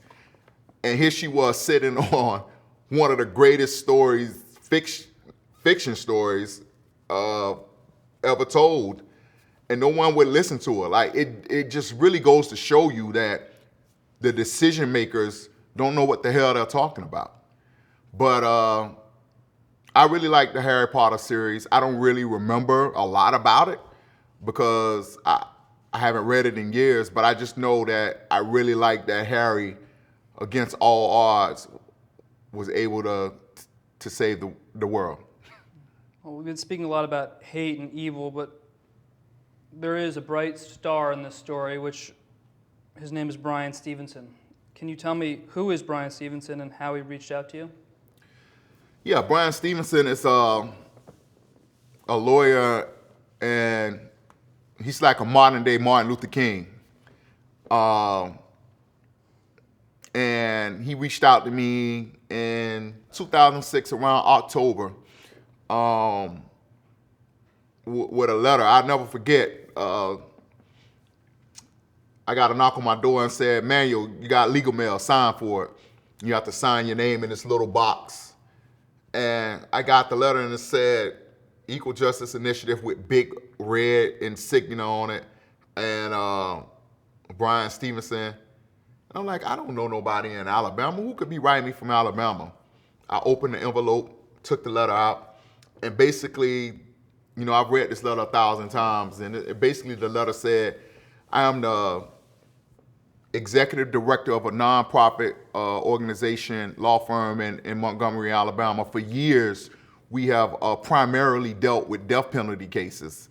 However, we recently started a project dealing with juveniles who have been sentenced to life in prison without the possibility of parole. And from afar, from studying your case, it looks like we might be able to offer you some legal assistance if you don't have a lawyer and could get in touch with us quickly. We do not charge anyone we have that we represent a fee, and we'll be willing to take your case pro bono, again, if you're interested. And I thought, first of all, that letter was like winning the lottery, right? I didn't know it at the time, but this is what, like EJI gets thousands and thousands of letters and emails and phone calls every week from people begging them to take their case, take my brother's case, take my son's case. And here was the guy that everyone was trying to get to, reaching out to me, asking me to take my case for free. Like, this is every prisoner's dream. Like, and for it to happen, but I didn't know who this guy was. I just knew someone was offering me legal assistance. So I had a little pool in the dormitory I was in, you know, where you could trade good behavior for a phone call. So I told the lieutenant, hey man, I got this legal letter, showed him the letter. I need to make a phone call. He let me get a call while they stood over my back listening to everything I said. And I remember calling Bryan and getting through to him after convincing the lady on the line that I really did get a letter from her boss. and she connected me with Bryan, and Bryan promised to send 2 attorneys down to see me soon after, and he did. He sent Rachel Germany and Irene Joe, 2 lawyers down to see me, and they told me they wasn't making any promises, but if my case fit what they were looking for, they'd come back with a retainer agreement. And I signed that retainer agreement in 2006, and EJI has been a part of my life ever since. And what should the world know about Bryan? The one thing everyone should know about Bryan. Yeah, Bryan's a man of his word. He's real. He's authentic. A lot of these, without saying any names, a lot of these guys and people who are pretending to be something they're not, especially in this day and age where the Black Lives Matter movement or the social justice movement is so prevalent that people are manipulated it to get money. Bryan is exactly who he says he is, someone that genuinely cares, that wants to change the world for the better and leave an impact and leave this world better than what he found it. And I'm forever thankful that Bryan is not only my lawyer that saved my life, but someone I consider a friend. And Bryan came and visited you. Can you describe that visit? I can. We were at Santa Rosa Correctional Institution, behind the glass. He couldn't touch me, and I was chained up like an animal. We had a 2-hour visit, but I just remember wanting to share my poetry with him, and I gave the officer a stack of my legal work and some poetry to give Bryan, and I remember reciting. I recited a lot of poetry to him, but the poem that I really wanted to recite to him was called "Yes We Did," and it was about President Barack Obama winning the election. And I just, the way people in prison had responded to that poem, I mean, I read him Uncried Tears, I read him other poetry too, and he ended up putting Uncried Tears in his book, Just Mercy. But the poem that I felt had the most impact to him was Yes We Did, because it was political and very well written. And I shared it with him, and he took it back with him and took it to his office. And it was just a special moment to visit with Bryan. And for him to take his time out to come see me was something that I'll treasure forever. What did EJI base its case on to reopen your case? As Bryan said in his letter, the Supreme Court had recently ruled in a case called Roper versus Simmons that giving a child a death penalty was cruel and unusual punishment. So one of the statements that one of the Justice Kennedy said in his opinion was something of the nature like, sentencing a child to death is definitely cruel, and I even consider, wonder if it's legal to sentence a child, constitutional to sentence a child to life without the possibility of parole. So that little nugget of information kind of planted the seed in lawyers' heads to challenge death and prison sentences for kids that have been sentenced to life in prison. So for non-homicide crimes, they felt like to get the court to even consider that, they had to take cases that was non-homicide crimes like mine to the Supreme Court's attention. And that's what they did. And so being that I had a non-homicide crime, they began appealing cases like that to the U.S. Supreme Court, and just happened that one of them made it up there to the Supreme Court before my case did, Joe Sullivan, who's another client represented by Bryan.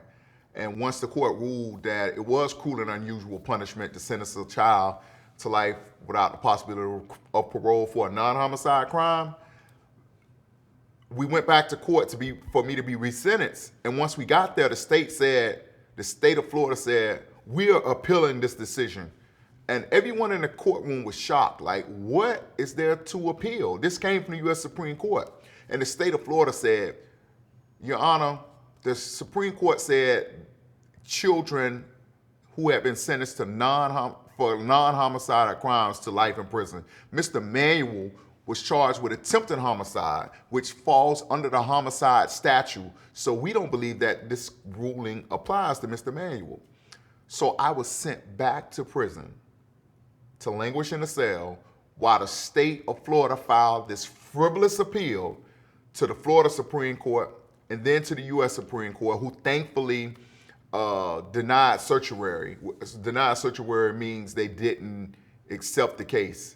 And then I was taken back to Florida to be resentenced, thinking I was going home. And instead, the judge said,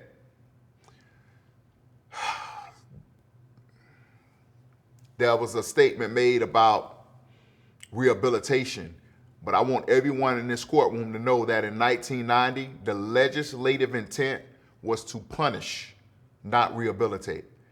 So think about that while I go in my chambers to deliberate. And he went in his chambers and deliberated and came back out and said, I nullify Mr. Manuel's life sentences, and in place of the life sentences, I re-sentence him to 65 years to be followed by 10 years probation and 2 years community control. It is so ordered. So hope was gone. Hope was dashed. I went back to my cell. I never forget, this was in 2011. I went back to my cell, man, after being in the legal room with my lawyer, Ben, lawyer Tatiana, and my social worker, Mariah. I went back to my cell. Adele was very big at that time. She's still big, but her song, Someone Like You, really got to me that weekend. And I just cried and cried, which was odd for me because I usually take things so well, like, and don't show no emotion. But I just cried all weekend listening to Adele. And then when I got in that van, a couple weeks later and was headed back to the prison, I just remember looking out through the tiny cracks in the van, the cage, looking at my city of Tampa get smaller and smaller, and I'm like listening, thinking about Adele, like, don't forget me, like I'm coming back, and I promise you things are gonna be different this time. So the judge resentences you, 65 years. Bryan's team has a new plan to appeal, but it was really important for you to remain disciplinary free for 3 months. Why was that so important? I wrote U.S. Senator Bill Nelson when I was in solitary confinement. And I wrote Bill Nelson, and I basically was because I had wrote Bill Nelson before about my sentence. And he was like, there's nothing I could do about your sentence because the federal laws won't allow us to intervene in state laws. But if there's ever anything else that ever happens,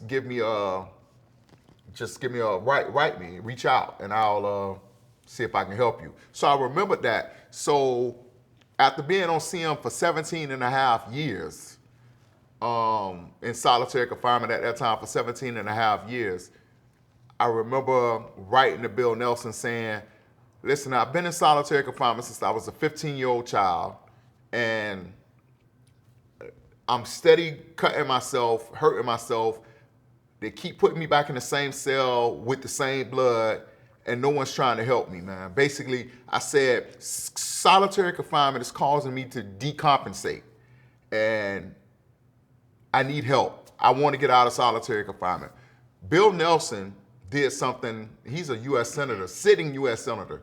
He sends the letter to the head of the Florida Department of Corrections. They panic. Like, oh my God, our sitting senator is looking into our situation. And the warden runs down there. They got to release information to the senator. They're like, anyway, long story short, they cut me a deal.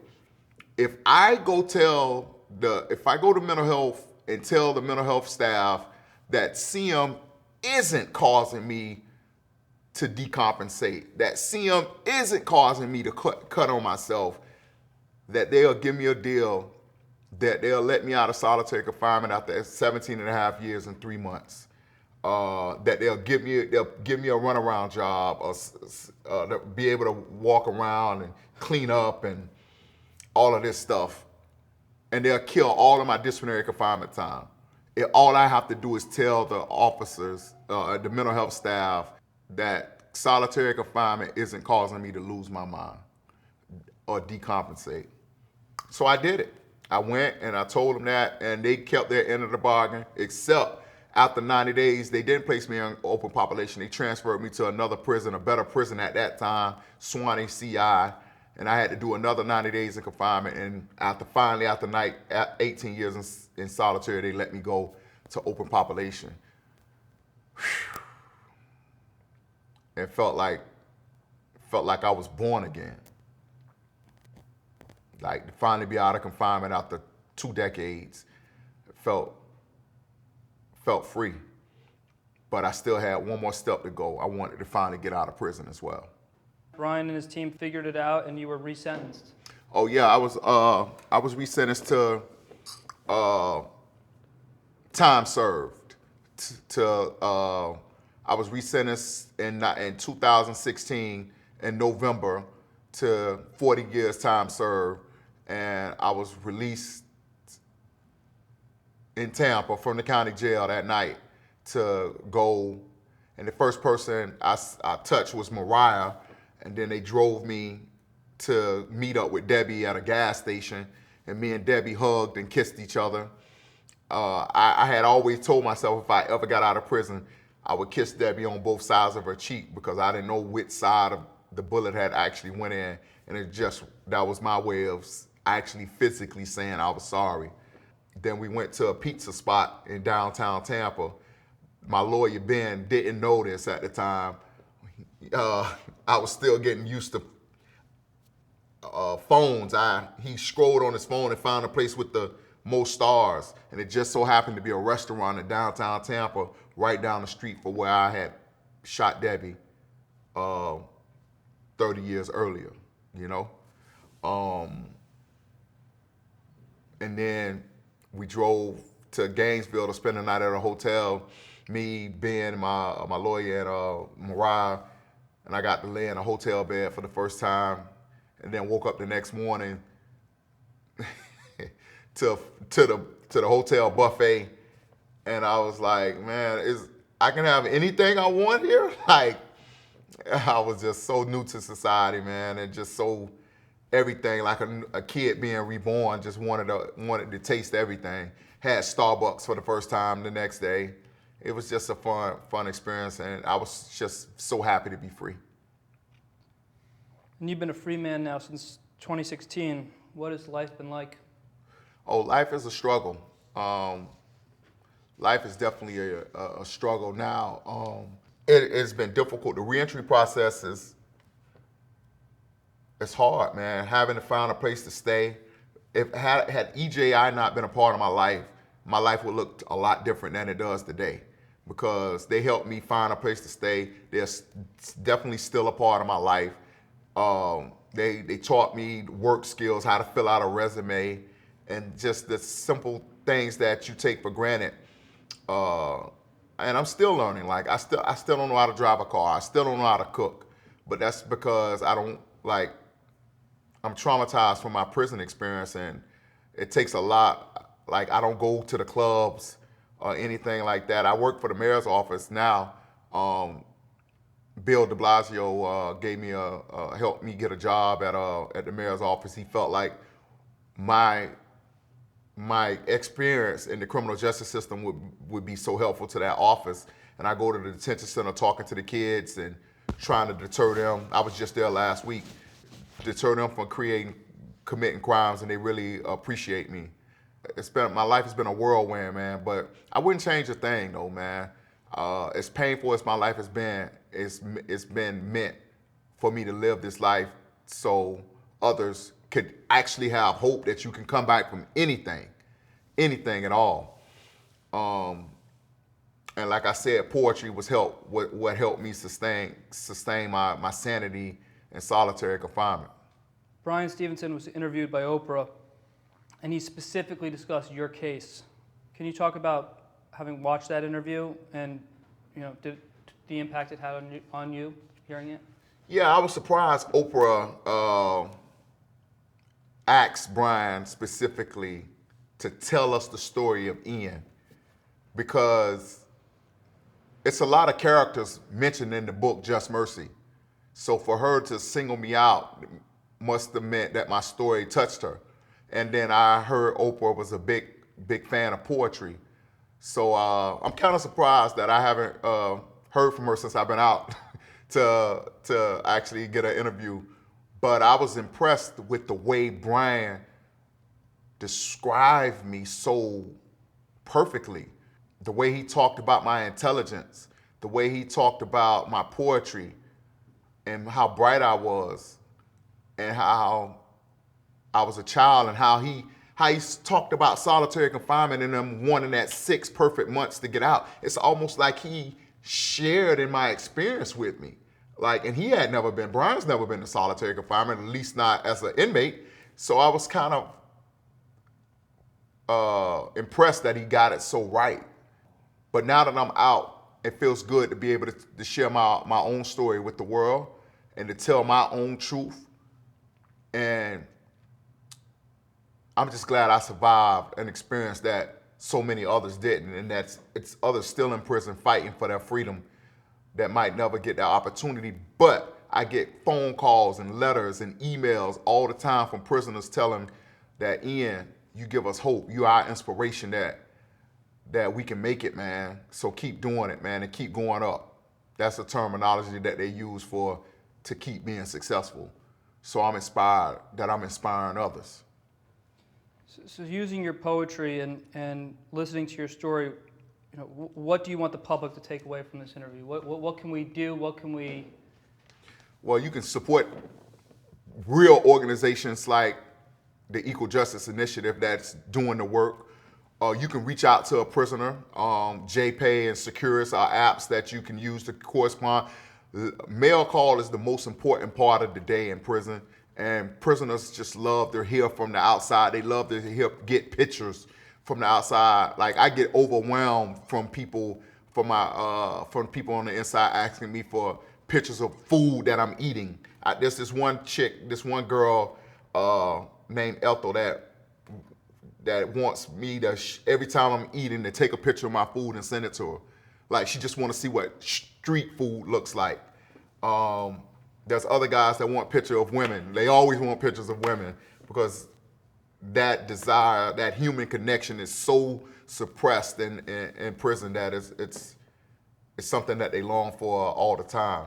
But I want you to take from my experience that I was a child and that what happened to me should have never happened in the United States of America. I constantly, when I do these New York Times interviews or CNN or Trevor Noah, and I go back and I look at the comments, one thing I get is how blown away people are for my poetry, but that people are so surprised that this actually occurred in the United States of America. They don't believe that laws like this exist in this country to treat a child in the way I was treated. I mean, not only it would be one thing if I was placed in solitary confinement and just kept there and not bothered, but I was tortured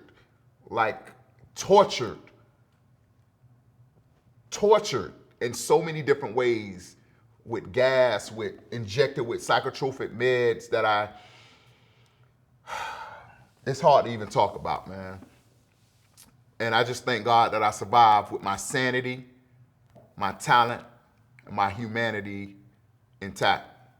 And one thing that it's a poem, it's so many poems that I want to share, but the poem that comes to mind that I wrote called My Time Will Come is one of the poems I wanted to share because I wrote it after that 2011 resentencing hearing when I went back to prison. And it says, I promise you, the brunt of my oppression has a purpose. And this same person that you persecute will one day be worshiped. Though I stand before you bare-chested and shirtless, with my soul and emotions naked, just wanting to be nurtured. Yeah, despite the desperation, desertion, and hurting, my time gonna come. Though I composed this poem not knowing if I'll ever be able to perform it in an auditorium, I do it with the faith of a poet that believes he was born to do it, like an acorn caught up in a storm, flung from the branch where it was born. You can only hold me back for so long. My time gonna come. Despite the difficulties and disappointments, my determination remains undaunted. Though the waters of my tomorrows are deep and uncharted, the buoyance of my character will float unwavering towards them. Like a song written, yet unrecorded, my time gonna come. Though you wrapped me in chains and sprayed me with chemical flames and did all of the things you did to add to my pain, my circumstances will change. I believe this with the depths of my being, that as long as this world continues to spin, it cannot end until it's been enjoyed by Ian. Remember this day, because things won't always be this way. My time gonna come. My time gonna come. Against all conceivable odds, my time gonna come. And it did. Thank you.